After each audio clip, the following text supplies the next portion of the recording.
Strangely enough, I was just about to ask you about the two wines that are in our market right now. So great minds think alike. The Yeah, there you Sandpoint go. Chardonnay is available on the general list here in Ontario. Tell us a little bit about that wine. Thanks for filling me in on the origins of the name Sandpoint, but tell us a little bit about where that fruit is sourced from, because you bring in fruit from quite a number, about 5 AVAs or something like that.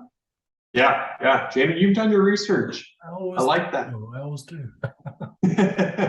Yeah, so we do so as a family with that 7,000 acres, it's in officially in about 5 different appellations. The two major appellations are Lodi and Clarksburg appellations.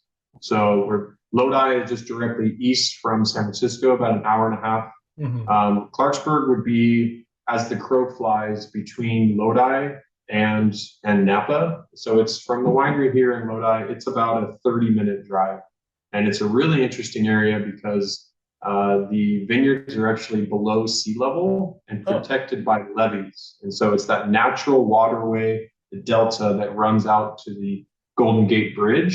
That's where these little slivers of land are where we farm out in Clarksburg.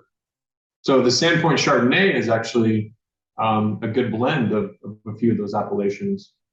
The Chardonnay we grow here in Lodi, where we have a little bit warmer temperatures, can give you more of those ripe tropical fruit flavors. But I think still because we pick everything at night, we can preserve a lot of that acidity. So you get some natural, nice pop on the wine. And then in Clarksburg, we also grow Chardonnay, and there we get a bit more of the you don't get those ripe fruit characters. You get more of the minerality and the lighter flavors of Chardonnay and a lot more acid. what And kind of so differences do you have in the soil types between Lodi and Clarksburg? So in Lodi, and thank you for doing the research because you bring up all these appellations. Lodi is broken up into 7 different appellations. Yeah. And so it really depends on where you are in Lodi. But in Lodi, you can get more sandy soils, especially on the east side of town. And those sandy soils where a lot of Zinfandel is planted, but some Chardonnay as well. So you're going to get a lot of water penetration through the soils really quickly. So it, of course, changes the nutrient uptake on those vines versus clay soils, which you can also get in Lodi, which is going to hold on to it a lot longer. In Clarksburg, you have these peaty, highly organic soils, which give you a completely different beast to work with. So with that and with the different weather factors like wind out in the Clarksburg, since you're surrounded by waterways, that changes your viticulture practices as well as far as canopy management and irrigation. So it's and of course of all those vineyards, you also have different trellising on those vineyards. Right. So what this means to the winemakers is that when we bring these grapes in from all these different locations, especially for a brand like Sandpoint, which we're trying to create a consistent, really predictable for that consumer at that price point, trying to create a go-to wine for them. And so with the winemakers bringing those grapes in, they have, the pick of the litter of all the different types of Chardonnay. So if you want to peg the Sandpoint Chardonnay, where you have that nice, ripe tropical fruit flavors balanced by the acidity, you have some oak, but you actually have some of the stainless steel blended back in to create that nice acid pop. So it's nice and refreshing. The winemakers have all of that, and not all of our eggs are in one basket. Speaking of oak, what kind of oak treatment does that Sandpoint see? Sees a little bit of French and a little bit of American. On Chardonnays, it's typically mostly French, but a lot of times we're not using new oak. We're using second, third, or neutral oak. And especially with our Chardonnay, our family, we're doing this with our names on it, right? And so we have to be able to stand behind all the wines that we make, I hear you. even if it's at a value price point, trying to make a go-to wine. So we don't drink a lot of heavy, buttery Chardonnays. We think it kind of overpowers the food. and we respect the style and respect, how many cases you can sell out the door. But we have to be able to stand behind, our wine philosophy and our wine drinking philosophy.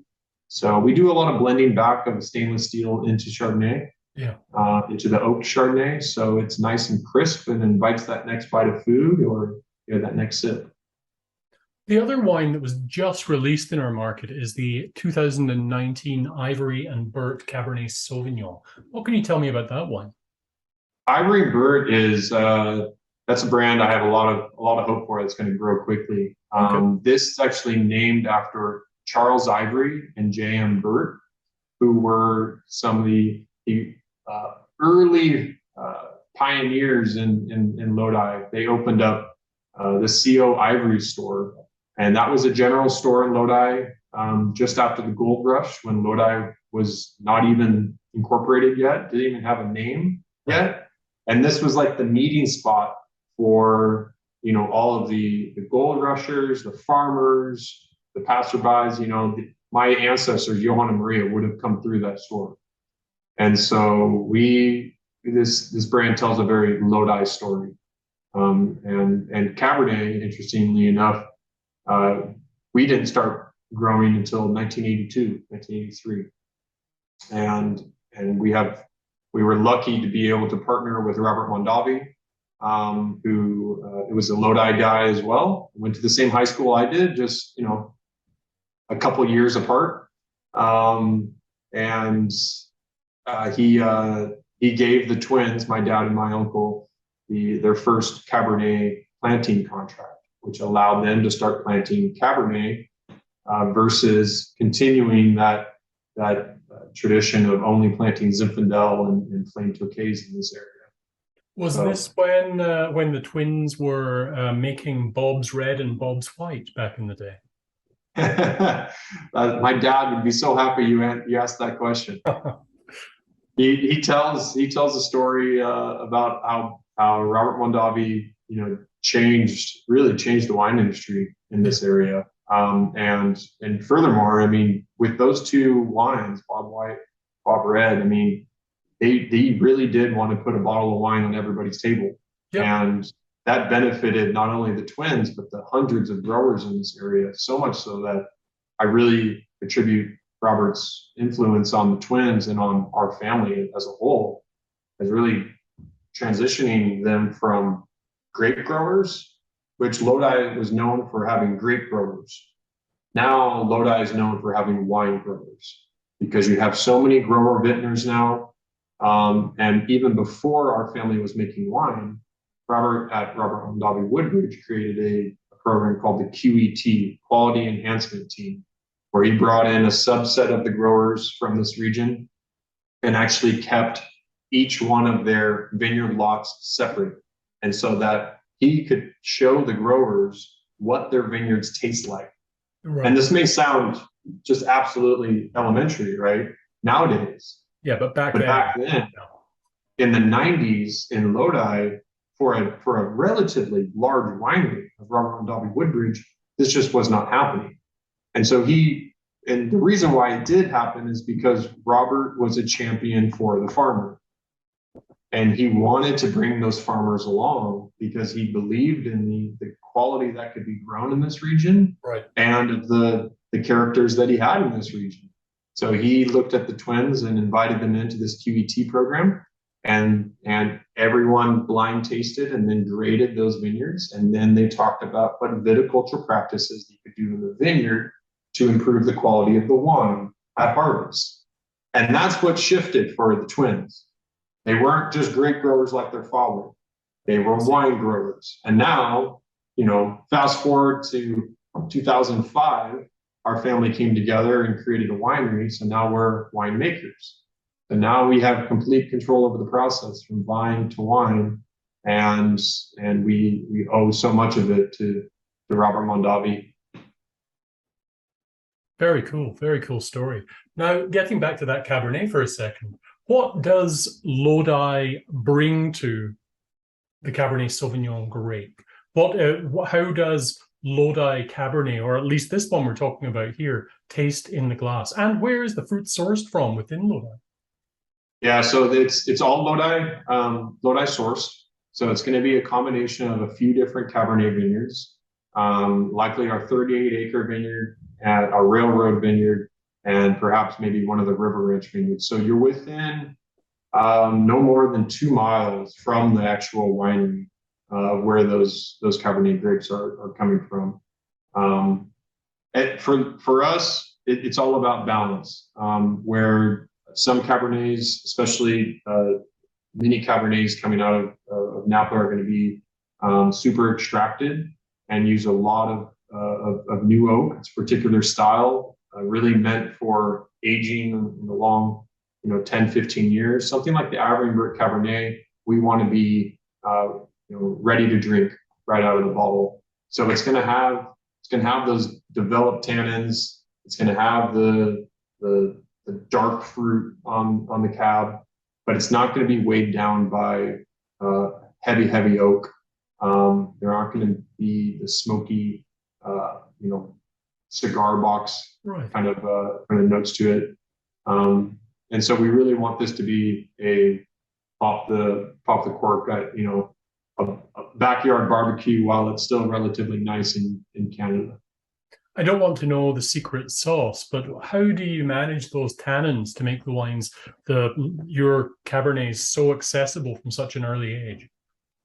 Yeah, so we do extended macerations here in the winery, and the winemakers do use a fair amount of traditional winemaking techniques. Like for whites, for instance, we do surly aging on our Sauvignon Blanc. Yeah. So our Sauvignon Blancs are always a bit behind vintage because we believe in that kind of aging. So it's probably no winemaking secrets. It's just traditional extended maceration so that you're grabbing some tannins, but it's not going to be super harsh. And then neutral oak, a lot of neutral oak aging, and a bit of blending too between the vineyards. So some of our vineyards will throw some major tannins, and so the vineyards selection and the composition of those vineyards for the wine changes every single year. No, because we have 7,000 acres to pull from, our winemakers have complete flexibility, so they're never kind of pigeonholed into one vineyard. We do have a single vineyard series where that's when we get into the vineyard, the vineyard designate 100%. That's when we get into how did that vintage taste? What is that vineyard doing from year after year? But for these wines, between 17 and call it $20, we really want to be that go-to wine for consumers.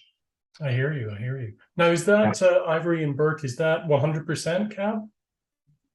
No, it won't be. It'll be. I'd have to check the vintage again. Our winemakers we're bringing in 33 different varieties of wine grapes for the winery. Yeah. So winemakers, they can't help themselves. For our single vineyards, we handcuff their hands to Cabernet or Sauvignon Blanc. Yeah. But a common blender in the cab is Merlot, Petit Verdot, to add little spice spice rack wines to those. It would be, I might guess, it would be 90 or 95% plus. Yeah, that sounds. That's what I was guessing on tasting that wine. Thank you very much for joining us at Good Food Revolution today, giving us an insight into your family's wine operations over there in Lodi. Hopefully, at some point, we will see you here in Ontario at some point in the not too distant future. In the meanwhile, thank you very much, and have a great day. Thanks so much, Jamie. Appreciate it. Take care. See you. I think that's great.